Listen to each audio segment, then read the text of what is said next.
Hey everybody, it's Krowicki and welcome back to the channel. Today we're going to be taking a look at a 2022 Toyota 4Runner TRD Sport. This is a new trim level for this year, so let's talk about what's new, what's different about this one, and everything else about it. Let's get started. So this new TRD Sport is kind of like a cross between the SR5, the TRD Off-Road, and the Limited. And the reason why I say that is because it kind of borrows elements from each one of those trims and makes it its own. Let's start off by talking about the wheels. So these are 20-inch wheels, same as that are on the Limited. So unlike the TRD Off-Road and some of the more off-roading trims that get the 17s with the bigger sidewall and the tires, these are 20-inch wheels with some lower sidewall, which kind of makes it more ideal for city driving, less off-road driving. This TRD Sport also gets the hood scoop, which is just here strictly for design only. It's a non-functional hood scoop, so if you actually go underneath the hood, you'll realize that that hood scoop goes nowhere. But that's kind of borrowed from some of the more off-roading trims. Another thing about this TRD Sport that's kind of borrowed from the Limited is this front end here with this headlight and fog light design. So I'll throw up a picture of what some of the previous TRD Off-Road and some of the TRD Pros look like. They got a slightly different front end. It's a little bit more aggressive. This one kind of looks like it's borrowing a little bit from the Limited model. Up at the top, this TRD Sport also gets these black roof rails. The interior of the TRD Sport also gets this gray stitching on the seats, as well as TRD stitched into the headrests. On some of the more off-roading models like TRD Off-Road and TRD Pro, that stitching becomes red. Speaking of the interior, this car also borrows a little bit from the SR5. The SR5 also has these like silver trim pieces in the interior here, and it also has this same turnstile four-wheel drive system as opposed to the lever on the off-roading models. The TRD Sport also doesn't get any heated seats, but you do get this TRD style gray shift knob right here. Kind of complements the gray stitching in this car a little bit.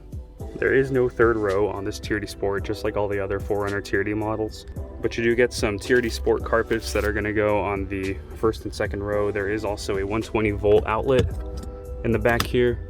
Another thing to note is that Toyota changed the design of the key a little bit this year. It's more of a rounded design now. It's not really that rectangular shape that they had before.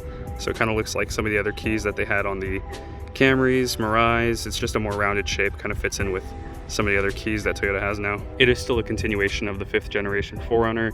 Has the same 270 horsepower 4-liter V6 engine, so that hasn't changed. It does also have some of the new features that are also coming on all the other 22 4Runners, like blind spot monitors and also the front camera and 360-degree view. So let me show you guys that. You can see on these mirrors here, we do have blind spot monitors that are also going to be available on most of the other trim levels on the 4Runners now.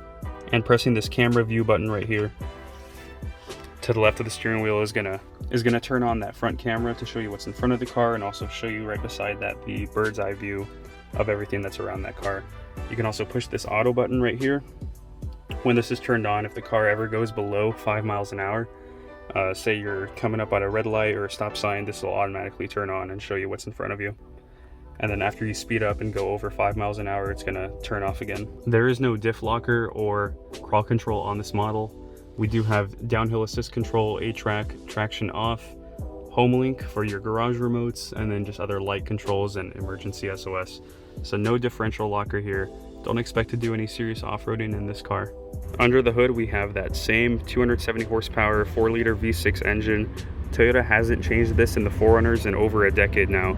It's proven to be a super reliable engine, and you can see just above that right here, you can see that that hood scoop on top of the car goes nowhere into the engine bay. It's all cosmetic. Just like all other 4Runners, we have the rear sliding glass, and this model is rated at 17 miles per gallon, 16 in the city and 19 on the highway. The 8-inch touchscreen in here also has Apple CarPlay and Android Auto as standard, so that's going to be on all trim levels. In the back seats here, you can see the way that these seats fold down here. You got to pull up right here from where the seat belts latch into. This piece will swing forward, and then you push down right here, and the rest will go down. In the back seats here, we also have an air vent and 2 USBs, as well as some storage pockets right here, and also a place for maybe about 2 cup holders right here. You got definitely 1 cup holder here, but I don't know about this one. It's kind of a weird shape, so maybe just for objects there. I would recommend this trim level if you do more city driving and you want the 20-inch wheels, but you like some of the styling appearances that some of the off-roading models have, like the hood scoop and the black roof rails, and it kind of puts you into a middle ground where if you want a 4Runner just for the city driving and you don't want to pay so much to get the limited model, this will give you a better entry price if you're looking to not do some serious off-roading and just want to ride around town with this one. Thanks for watching, guys. Let me know what other cars you want me to overview in the future. Please like, comment, share, and subscribe. Thank you guys so much for the support lately, and I'll see you guys all next Friday.